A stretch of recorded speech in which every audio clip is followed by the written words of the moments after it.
విడాకులు ఇవ్వకుండా మరో మహిళను పెళ్లి చేసుకున్న తన భర్త తనకు కావాలంటూ మాజీ మిస్ వైజాగ్ పోరాటం చేస్తుంది. భర్త వ్యవహారాన్ని రెడ్ హ్యాండెడ్ గా బయటపెట్టింది. విశాఖకు చెందిన మాజీ మిస్ వైజాగ్ నక్షత్రతో రవితేజకు 2017లో వివాహం జరిగింది. అయితే తనకు విడాకులు ఇవ్వకుండా రవితేజ మరో వివాహం చేసుకున్నాడని నక్షత్ర ఆరోపిస్తుంది. తనకు న్యాయం చేయాలని కోరుతుంది.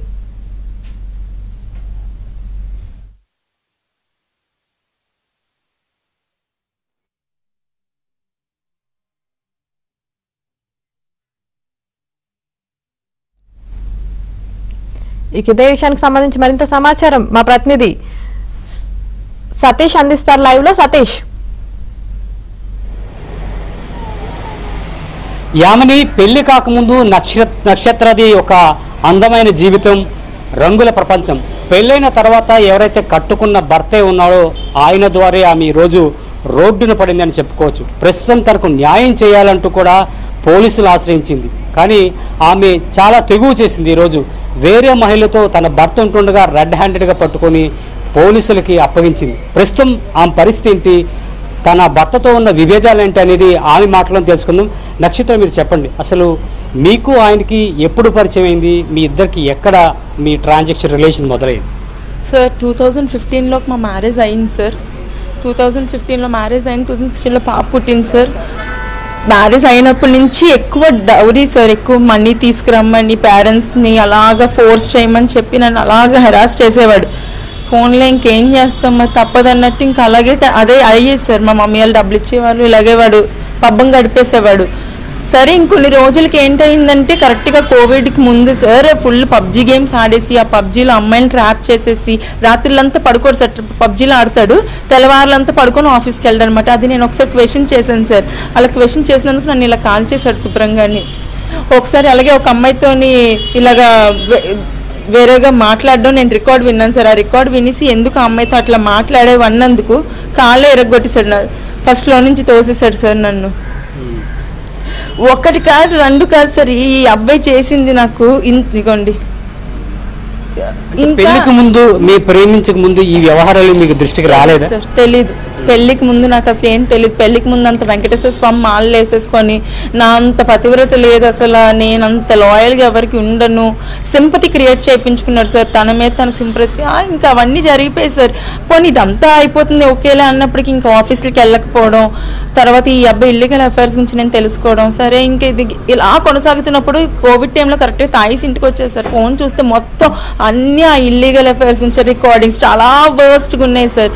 అవన్నీ పక్కన పెడితే రీజన్గా ఏముంచి నువ్వు అసలు సంసారానికి పనికిరావు, నాకు వేరే అమ్మాయిలు కావాలి, రోజుకి ఒక వర్జిన్ కావాలి.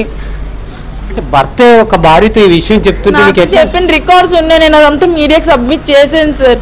ఈ మధ్య రీసెంట్గా నేను తెలుసుకున్న విషయం ఏంటంటే ఆ అబ్బాయి ఇంకొక అమ్మాయిని మ్యారేజ్ చేసుకున్న ఫ్లాట్లో అందరికీ వైఫ్ అని చెప్పి అంటున్నారంటే సార్. నేను వాళ్ళందరినీ కనుక్కున్నాను. ఇవాళ మీడియాతో రెడ్ హ్యాండెడ్గా పట్టుకున్నామనే వాళ్ళు రూమ్లో పడుకుని ఉన్నారు సార్. అప్పుడే వెళ్ళి డోర్లు తీసి వెళ్ళిపోయాను సార్. రెడ్ హ్యాండెడ్గా తను మీడియా ముందు ఇచ్చిన స్టేట్మెంట్ ఏంటంటే షీఈ్ మై వైఫ్, ఏం చేశారో చేసుకోండి, నిన్న నీ అంత తేలుస్తాను నన్ను అంటున్నారు. నన్ను నా ఇద్దరికి అసలు ఎప్పుడండి మనస్పర్ధలు అనేవి ఏ ఇయర్ లో వచ్చాయి? 2020 సార్. 2020లోని స్టార్ట్ అయ్యింది యాక్చువల్లీ. కానీ ఇల్లీగల్ అఫైర్స్ గురించి నాకు అప్పుడు తెలియదు. పబ్జీ ఎక్కువ ఆడుతున్నాడు, మమ్మల్ని పట్టించుకోకుండా ఆఫీస్కి వెళ్ళటం లేదు అని చెప్పేసి. ఇప్పుడు ఆఫీస్లో కూడా తను సస్పెండ్ చేసేసారు సార్. డిసిప్లినరీ బిహేవియర్ కింద తీసేసి అది సస్పెండ్ చేస్తారంట ఆఫీస్లో కూడా. ఇంక ఈ బిహేవియర్ తనకి చెప్తాడు సార్, నాకు రోజుకు ఒక వర్జిన్ కావాలని వైఫ్తో నాతోనే చెప్పున్నాడు. రోజుకు ఒక వైఫ్ ఎక్కడి నుంచి తీసుకోస్తారు రోజుకు ఒక వర్జిన్? అది మీ పెద్దవాళ్ళకి ఈ విషయం చెప్పలేదా ఈ విధంగా వ్యవహరిస్తున్నాడు? 2021లోని నేను చెప్పేసాను సార్, ఇలాగ ఈ అబ్బాయికి చాలా ఇల్లీగల్ అఫైర్స్ ఉన్నాయమ్మా, ఇది అది అని చెప్పేసి. అంటే విత్ ప్రూఫ్స్ కదా సార్ దొరికిపోయింది నాకు. వెంటనే ఎస్కేప్ అయిపోయాడు సార్ నా దగ్గర నుంచి. సినిమాలు పిచ్చి అంటాడు సార్, సినిమాలు తీసేస్తాను, హీరోని అయిపోతానని నా బంగారాలంతా తాకట్టు పెట్టేసి మా మమ్మీ వాళ్ళ దగ్గర డబ్బులు తీసేసుకొని, మా ఫ్యామిలీ దగ్గర నుంచి బోల్డ్ డబ్బులు తీసేసుకొని సినిమాలు అంటాడు, ఇది అంటాడు, అందులో అమ్మాయిని ట్రాప్ చేస్తాడు, డేటింగ్ యాప్స్ అంటాడు, అందులో అమ్మాయిని ట్రాప్ చేస్తాడు. ఇంకా డైరెక్ట్గా ఇప్పుడు ఒక అమ్మాయిని పెళ్లి చేసుకొని ఆ ఇంట్లో ఉంటుంది. మీరు కూడా ఒక మిస్ వైజాగ్, అదేవిధంగా తెలుగు అమ్మాయి, ఇటువంటి ఎపిసోడ్, ఇటువంటి ఫీల్డ్లో ఉన్నారు. అంటే ఒక సినిమా ఫీల్డ్ వ్యవహరించే వ్యక్తి ఇటువంటి సంబంధాలు ఉంటాయి కదా, దాన్ని మీరు నెగిటివ్గా చూస్తున్నారు అనేది మీ భర్త ఆరోపణ. సార్ ఎంత నెగిటివ్గా చూడమంటారు సార్? అంటే రోజుకొక దాన్ని తెచ్చుకొని పడుకుంటానంటే నేను ఒప్పుకోలేదు సార్. రోజుకొక వర్జిన్ కావాలని వైఫ్తో చెప్తాడా సార్? ఏ భర్త అయినా చెప్తాడా సార్? సుప్రీంకోర్టు ఇచ్చిందంటే కదా సార్ అడల్టరీ లీగల్ అని చెప్పేసి. అందుకే వీళ్ళందరూ విచ్చలవిడిగా రెచ్చిపోతున్నారు సార్. నా హస్బెండ్ అనే కాదు సార్, నాలాంటి బాధ్యతలు వేలలో లక్షల్లో ఉన్నారు సార్. ఒక్క తీర్పు వల్ల కొన్ని కోట్ల జీవితాలు రోడ్డు మీద పడ్డాయి సార్. ఏం సార్ మన పవిత్ర జయరాం చచ్చిపోలేదా? దేనికి సార్? ఆ పిల్లలు ఇవాళ ఆనందం అయిపోయారు. ఎందుకు అయిపోయారు సార్? కేవలం సుప్రీంకోర్టు ఇచ్చిన ఒక్క అడల్టరీ లీగల్ అని చెప్పడం వల్ల ఈ రోజు మా జీవితాలు ఇలా రోడ్డు మీద పడ్డాయి సార్. లేకపోతే ఇదేంది సార్? భయం సార్, భయం లేకుండా పోయింది సార్. బరి తెగించేశారు, భయం లేదు నాకు. ఎవడే ఇప్పుడు స్టేషన్కి వచ్చాను, ఏమంటారు? ఏం చేయలేమమ్మా, అడల్టరీ లీగల్ అయిపోయింది, ఇంకేమైనా కావాలంటే చెప్పు. ఇంకేమైనా ఏం కావాలి సార్? నా భర్త తప్పు చేశాడని చెప్తున్నాను. దానికి నేను మీరు రెడ్ హ్యాండెడ్ గా పట్టుకున్నారు. ఏరియాలు ఇద్దరు ఎక్కడ కనిపించడం సార్, అక్కడ ఎస్కేప్ అయిపోయారు సార్. ఎలా తెలీదు? ఒక పోలీస్ వచ్చాడు, ఆ పోలీస్ అక్కడ వచ్చారు. మేము స్టేషన్ తీసుకెళ్తాం, మీరు రండి అన్నాడు. అమ్మాయిని బండి ఎక్కించుకొని, మొత్తం విజువల్స్ కూడా మొత్తం అన్ని ఛానల్స్ లో ఉన్నాయి సార్. అమ్మాయిని పోలీస్ బండి ఎక్కించుకొని పట్టుకొని రావడం ఉంది. మరి అమ్మాయి ఇక్కడికి రాలేదని వీళ్ళు అంటున్నారు. మరి అమ్మాయిని ఎక్కడ మిస్ అయిపోయింది సార్?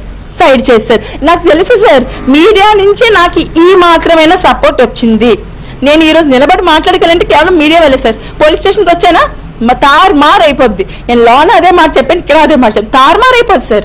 ఇప్పుడు మీరు దిశలో పెట్టాను సార్. 2 years బ్యాక్ నేను దిశలో కేసు పెట్టాను సార్. అక్కడ న్యాయం జరగలేదు సార్. సార్ ఆడవాళ్ళకి దిశ ఇది అది వేస్ట్ సార్. జరగవు సార్, న్యాయాలు ఎక్కడ జరగవు. ఎందుకు అంటే అడల్టరీ లీగల్. మీరు చెప్తున్నారు ఆల్రెడీ పోలీసులు ఆశ్రయించారు, మీకు ఎటువంటి న్యాయం కావాలి? ఇలాంటి నీచుడు ఒక అక్క చెల్లెలు పక్క కూడా పడుకుంటానన్న రికార్డ్ నా దగ్గర ఉంది. సొంత అక్క చెప్పిన రికార్డు ఉంది నా దగ్గర, వాళ్ళ అక్క చెప్పిన రికార్డు. ఇలాంటి ఎదవలకి ఏంటి సార్? భావి వరుసలు ఉండవు సార్. చిన్న పెద్ద ముసలి ముతక ఏ ఉండవు సార్. ఆడది ఆడికి ఆ కోరిక వచ్చినప్పుడు వాడు వెళ్ళిపోవాలి ఆడది అందరికి, అంతే. వాడికి అదే కావాలి. అలాంటి నీచుడు ఇలాంటి సొసైటీలో తిరిగితే చిన్నపిల్లల మీద రేపులు ఎందుకు అవ్వాలి సార్? రేపులు ఎందుకు జరగవు మీరు చెప్పండి? ఇలాంటి వాళ్ళని వదిలేస్తేనే కదా అడల్టరీ లీగల్ అన్నప్పుడే కదా మరి రేపులు జరగవు సార్. అది లీగల్ అయినప్పుడు ఇది లీగల్ అని ఫీల్ అవుతున్నారు సార్ వాళ్ళు.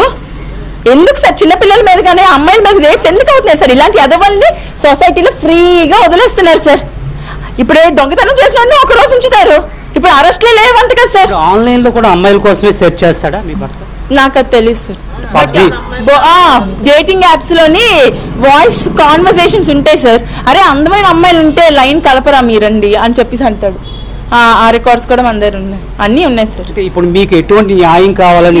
చీడ పురుగులు నా భర్త త్రిపురాన వెంకట సాయి తేజ అనే లాంటి నీచుల్ని ఇలాంటి సొసైటీలో తిరిగితే రేపొద్దున రేపులు జరిగాయని మీరు న్యూస్లు వేయొద్దు సార్. అది కూడా లీగల్ అని ఇచ్చేయండి.